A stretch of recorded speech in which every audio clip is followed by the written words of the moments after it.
back in those days, this was right in the depth of the Depression.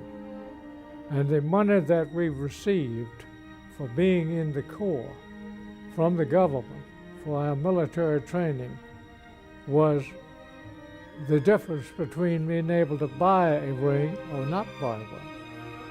And to get it was a great, great privilege. This is the ring. I wore it in Europe in World War II and lost the stone, which I had replaced when I came back to the States. And in those days, we would give the lady who had promised that she would be our bride a miniature, which after I graduated, I was able to get one and give it to my bride of later years. The theme of our ring dance was victory, being wartime, and our band was Van Alexander, and his theme song was Praise the Lord and Pass the Ammunition, which was appropriate for the occasion. And at the beginning of the dance, we had raised $500 for the United Service Organization, and that was presented to one of the officers of the state of Virginia, who appreciated. The class prior to ours, class of 43, had donated a mobile blood bank. And instead of having corsages, which were standard, we had corsages made with war stamps, enclosed in cellophane and with different colors and so forth. They were quite attractive.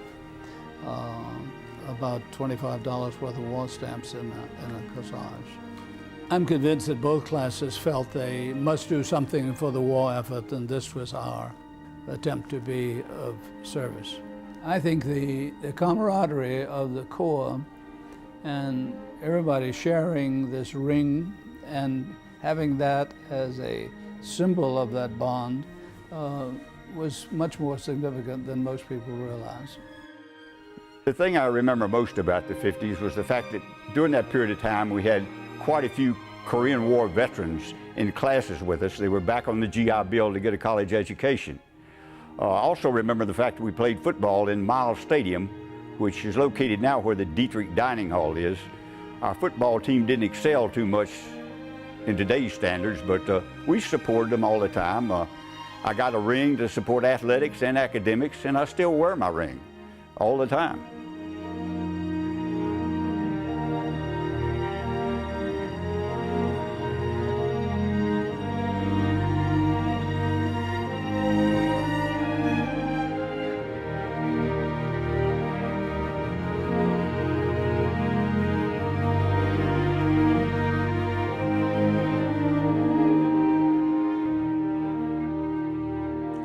The early 60s began a period of change for America, and a period which would bring dramatic change to VPI.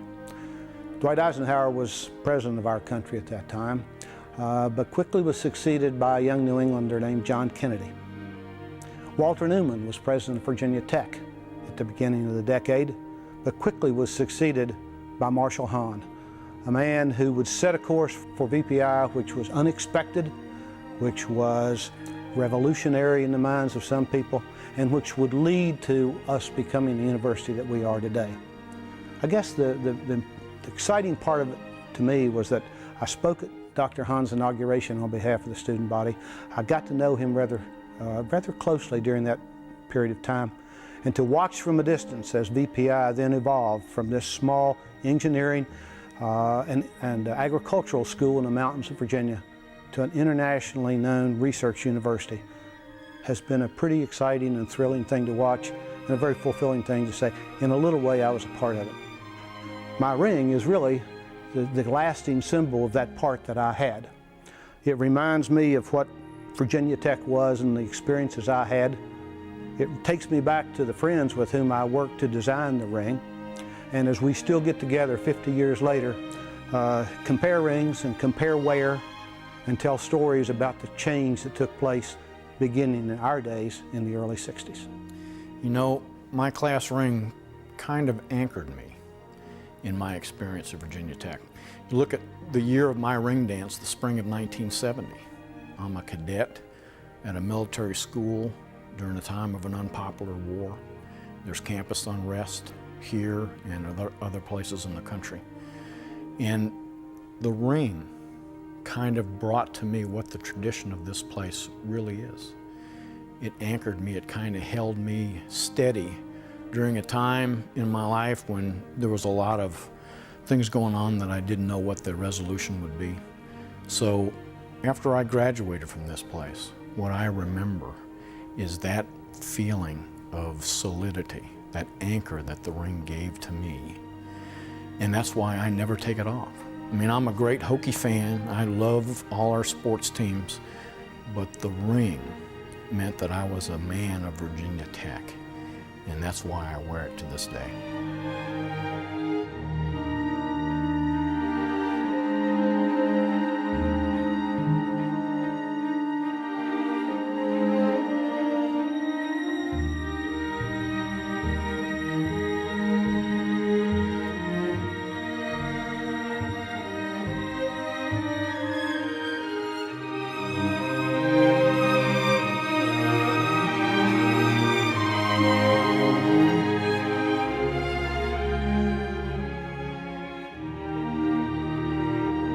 The 80s were a great time to be at Virginia Tech. And when I think about my time here, I think about expansion.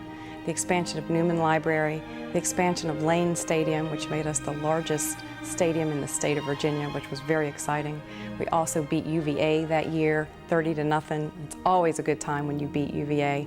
We went to the Peach Bowl, and I knew when I came back from that Peach Bowl, I was a Hokie. I distinctly remember saying that to myself.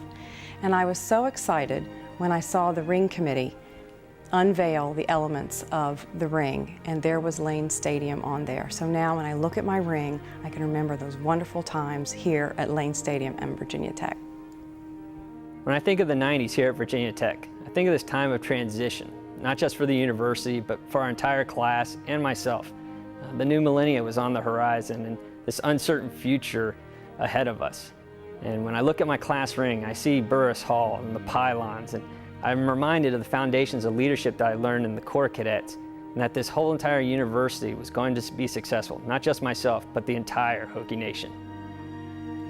The beginning of the 21st century brought several triumphs and tribulations to the campus of Virginia Tech. We joined the Atlantic Coast Conference, which propelled our sports teams to a new national level. We've had vast improvements in campus life, technology, and educational opportunities. But we've also had some difficulties with the war in Iraq and Afghanistan, national disasters such as Katrina, and the events of April 16th. On my ring, our motto, "By endurance we conquer," signifies the strength and perseverance of the entire Hokie Nation and helps to remind me that no matter in times of happiness or sadness, I have a whole Hokie family supporting me.